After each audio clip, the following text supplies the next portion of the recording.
Hello, online students. I'm going to be doing a mini recording for you over my final exam topics. So if you'll get out your little handy dandy final exam topics sheet, I'll be glad to go over my section. I'm going over the pediatric GI, in which I only have 10 questions, but hopefully this will help you prepare for it a little bit better. All right, see you in a bit. Okay, number one, appendicitis. I want you to go to your actual emails. I want you to go to the actual course, and I want you to look up on my GI section appendicitis. I want you to look at the clinical manifestations and make sure that you know those. Look at the patho section. I talked to you about the patho section as far as what causes that. It's always some kind of obstruction of the lumen. And when you think about obstruction of the lumen, it can be with different things, particularly fecal matter, but there were other things we talked about as well. Rupture. Make sure you know the time period of rupture and what can happen. Dehydration, number two. Know the types and fluid replacements. Very, very important. I did post, per someone's request, a little bit of information on that.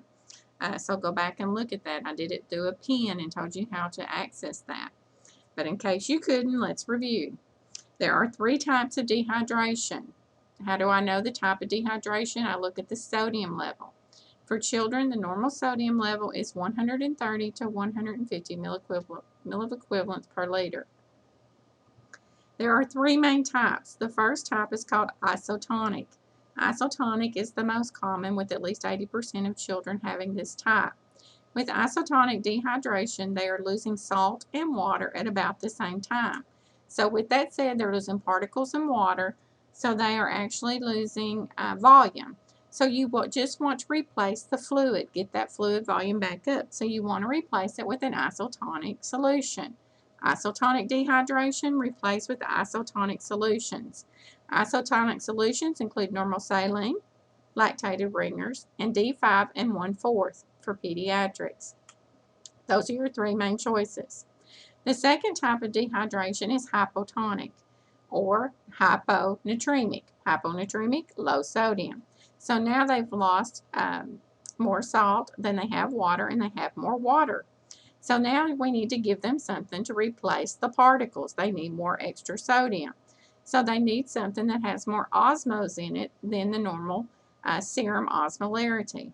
So what we need to give them is a hypertonic solution for hypotonic dehydration. So your hypertonic solutions would be D5.5, D5NS, D5LR, anything that has a greater osmolality than the serum. The third and final type is hypertonic. Hypertonic, hypernatremia, I've got too much sodium, greater than 150. Now I've got a lot of particles and not much water, so I've got to give something to dilute that down. In this case, a hypotonic solution. A hypotonic solution is primarily water, so half normal saline would be my treatment of choice. So if you don't understand that, please get in touch with me. Number 3, the formula for daily fluid requirements. We have been over this, but in case you have forgotten it, there is that chart in your book that goes over it.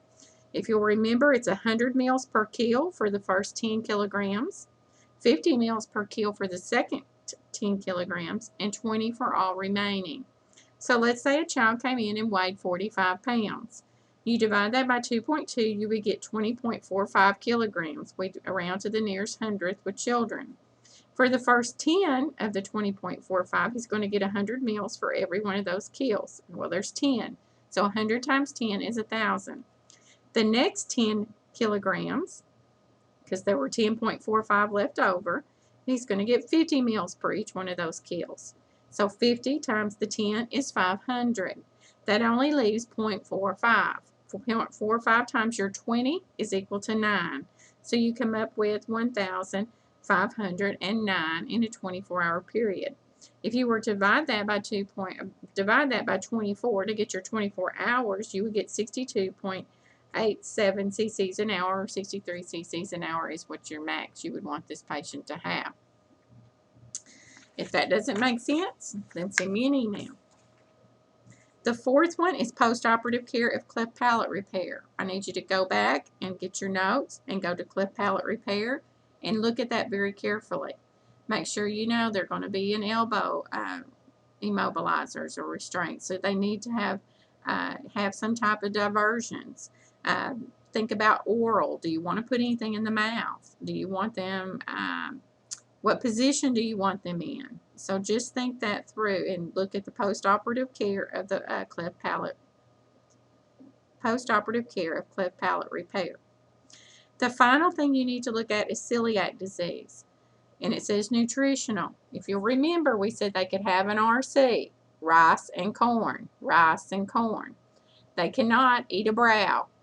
That would be barley, rye, oats, and wheat. They cannot have those 4 grains because they have the gluten factor.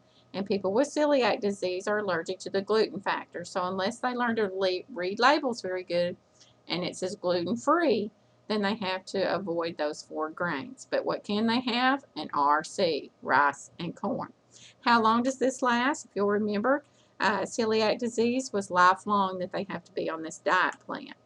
And that takes care of mine. The lab values for dehydration, look at Mr. Sodium. Thank you. If you got any further questions or concerns, zip me an email and I'll be happy to get with you.